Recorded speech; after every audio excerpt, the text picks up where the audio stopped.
Blackwell Meadows welcomes fans back for an FA Cup tie for the first time since November 2019 as the Quakers host Chester in the second qualifying round. Darlington will be looking to make it to the main draw for the third time in 3 years, whereas Chester will just be looking to improve on a 4-1 defeat last weekend.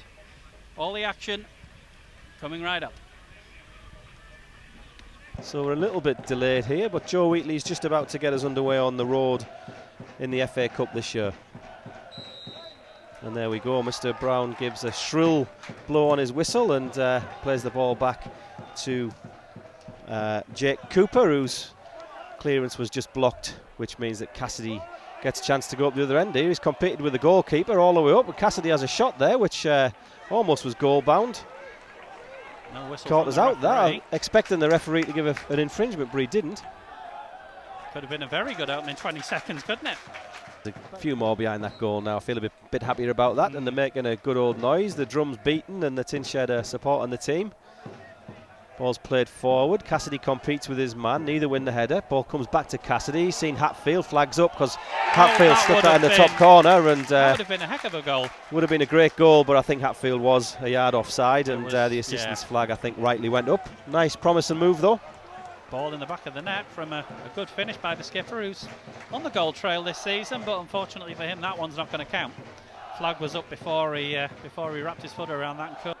Reasonably well defended. Taylor takes the goal kick.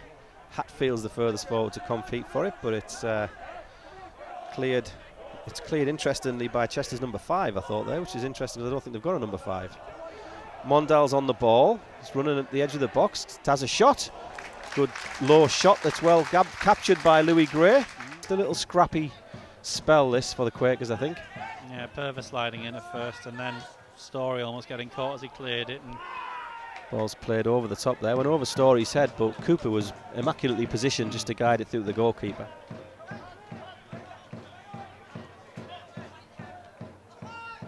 Ball played down the line. Comes inside where Cooper takes it. Long range shot from distance there, and Taylor has to just palm that one over. It was close. Declan Weeks, I think, who saw the goalkeeper off his line and tried to clip one over him from 45 yards. Chester having a good spell in this game.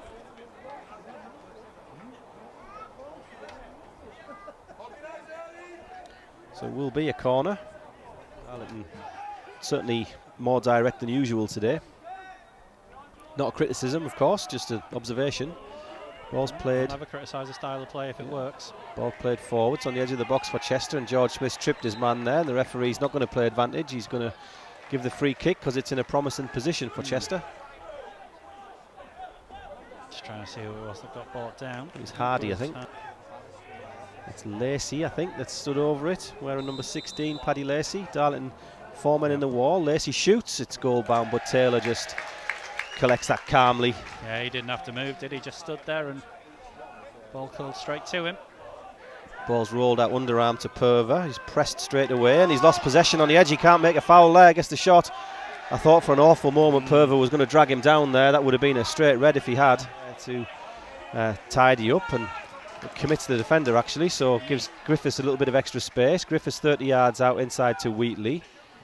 Wheatley just bundled past the ball over there, and Chester have the chance to counter-attack. They've got 5 men forward in this move. Someone's going to have to engage the runner. Ball comes across, and it's Alex Story who clears solidly. Mondale's looped the ball up in the air though as an attempted clearance, so it's only on the edge. Ball is wide now with Hardy. Hardy's got the overlap here, there's nobody covering. It's a great chance to get the cross in. Taylor punches it into the air, but only to the edge of the box. Darlington again with a chance to clear the lines and fail, and the shot goes wide, but Darlington 2 or 3 attempts to clear the lines there. Mondale and then the goalkeeper and then another, and popping it right onto the edge of the box. That was defending we've seen this season already, wasn't it, in parts. Mondale's clearance not the best, lands at the edge of the D, and then cross is cut out by Taylor only as far as the edge of the area. It's volleyed back in, blocked, not cleared cleanly, and eventually when it drops to Declan Weeks he volleys it over the bar, but Darlow, several attempts to clear their lines not taken, and Taylor takes the goal kick, clears it long. It's Cassidy's taken care of that time, but the ball comes back out and Mondale is nudged over from behind, and I think that's a little bit of a generous free kick, but we'll take it.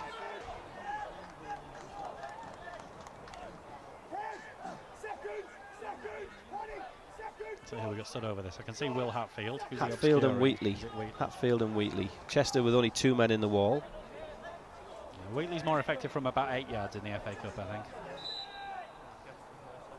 Wheatley moves. Darlington going to clip it back to Hatfield. Hatfield gets the shot, but it goes straight into the arms of Lewis Gray. And then slid in, and luckily I think Stevenson just played the ball right into where he'd slid. Free kick not given there. Ball's played on. It's at the edge of the box. Comes back again towards Waring, and then the shot comes from distance and goes over the bar. Chester will get us back underway with this throw in from the right hand side. Again, that's not brilliant quality from them either. It's basic stuff, not really being executed very well by either team. Stevenson gets the ball wide, gets it across. Waring's got a chance to turn here if he can. It's a good slide and challenge, but Waring's still got the ball. He gets a goal-bound shot that Taylor seizes upon. May have caught a nick on the way through that took any pace and danger out of it, but Taylor still had to collect. Darlington clear the ball. Cassidy's got on the end of it there. He's wrestled his way into position, comes inside, finds Nelson. Nelson gets his first touch, but he's tackled straight away, and then he's got to chase back and try and do it. Now Cooper stayed a little deeper there, and he's played Stevenson on. Stevenson's wide, right up against the corner flag, but he's kept the ball in. Stevenson finds the edge. Oh, it's Taylor just clambered it round the post there. It was a header from Hardy that bounced just in front of Taylor.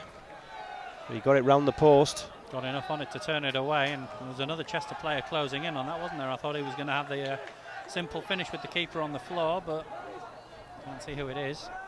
What we have got is a Chester corner. Taylor just about got enough on that one, but it wasn't exactly a bullet header. Corner's going to come in. It wasn't there either. I think we're going to get...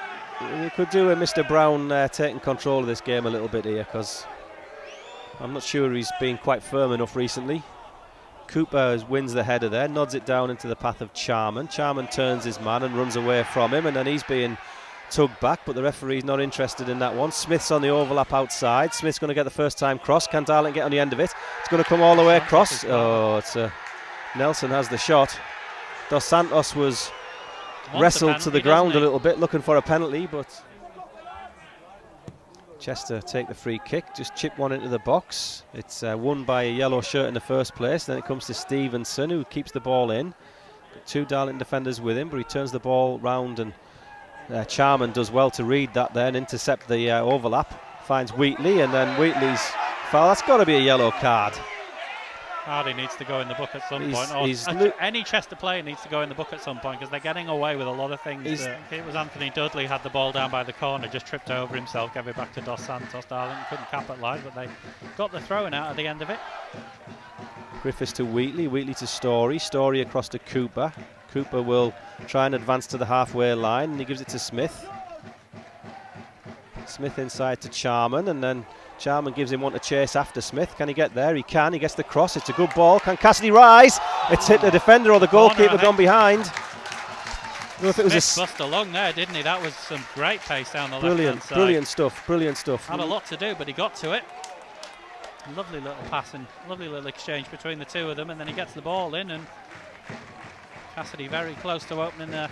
That's like a good way to sum up the half an hour or so we've had so far. Taylor gets us back underway. Dos Santos is trying to run onto that ball. He's putting his man under pressure, using his strength, and keeps the ball in, does well. Good play by Dos Santos that, and then Hatfield's able to play the ball off his man for a corner. Genuinely surprised I didn't hear a whistle there. Not saying it was a free kick, but you know, Askew goes down under pressure from Dos Santos. Sometimes little moments of pressure and effort like that can be the spark. Hatfield takes the corner. It's all the way across. It comes back to Wheatley at the edge. Story it was that won the first header. Wheatley turns the ball back to Smith. Smith crosses it left-footed first time. It's a good ball, goes all the way across. Hatfield's on it. Keeps it in, pulls it back. Chance. Can he? Oh, Nelson had the shot, but nobody could get a touch on it. Smith now takes it.